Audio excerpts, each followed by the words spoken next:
আসসালামু আলাইকুম ওয়া রাহমাতুল্লাহি ওয়া বারাকাতুহু। আউযু বিল্লাহি মিনাশ শাইতানির রাজীম। বিসমিল্লাহির রহমানির রহিম। আলহামদুলিল্লাহ। আজকে আমি কিছু মিসকাত শরীফ থেকে, মিসকাতুল মাসাবি থেকে কিছু হাদিস সংকলিত করে আপনাদের কাছে বায়ান করব, এবং সে বায়ান অবশ্যই আপনারা মনোযোগ দিয়ে শুনবেন, কারণ এটা খুবই একটা গুরুত্বপূর্ণ। এটা অবশ্যই আপনাদের আমল করতে হবে।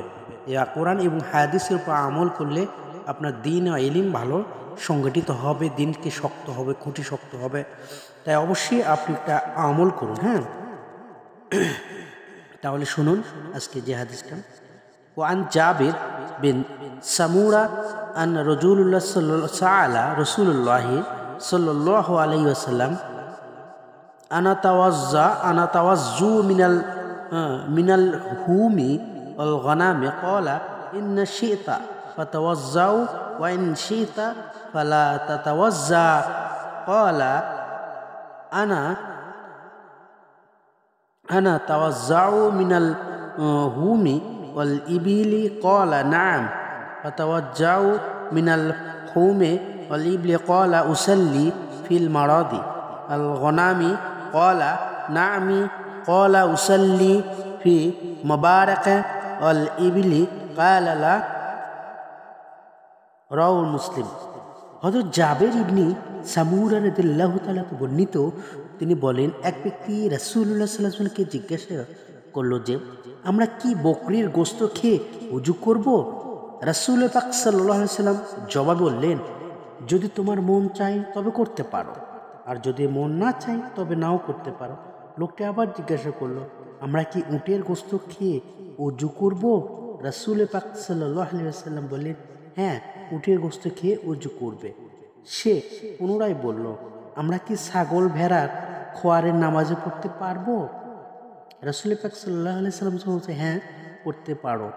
সে পুনরায় জিজ্ঞাসা করলো, ইয়া রাসূলুল্লাহ, আমরা কি উটের ইস্তাবুলের নামাজে পড়তে পারি? রাসূল পাক সাল্লাল্লাহু আলাইহি ওয়াসাল্লাম বললেন, না, কেননা উট আক্রমণ করতে পারে, কিংবা উটের যে পেশাবের ছিটাও করতে পারে।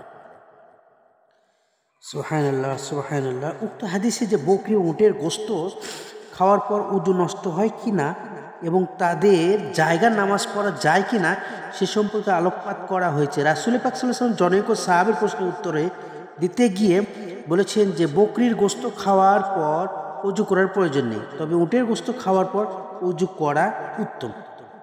আর বকরি শান্ত শিষ্ট বিধায় তার পাশে দাঁড়িয়ে নামাজ পড়া যায়। অন্যদিকে উট চঞ্চল অশান্ত প্রাণী, হেতু তার আস্থা বলে নামাজ পড়া ঠিক নয়, কেননা প্রতি মুহূর্তে তার তরফ হতে বিপদের আশঙ্কা থাকে। উটের গোশত খাওয়ার পর ওযু করার সম্পর্কে উলামাদের মতামত। উটের গোশত খাওয়ার পর ওযু করা আবশ্যক কিনা এ বিষয়ে ইমামদের মাঝে মতভেদ রয়েছে, যা নিম্ন ইমাম আহমদ, ইসহাক, আবু বকর ইবনে খোজাইমা সহ কিছু সংখ্যক উটের গোশত খাওয়ার পর ওযু ভেঙে যায়, তাই ওযু করা আবশ্যক।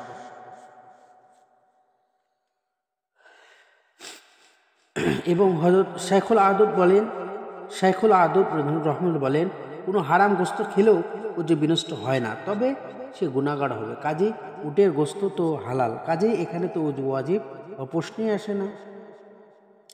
উটের যে আস্থা বলে নামাজ পড়া, উটের যে আস্থা বলে নামাজ পড়া জায়েজ কিনা এ বিষয়ে ইমামদের কিছু মতানৈক্য রয়েছে।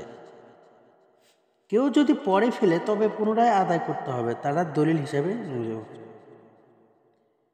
জাবির রাদিয়াল্লাহু তাআলা ক্বালা উসাল্লি ফি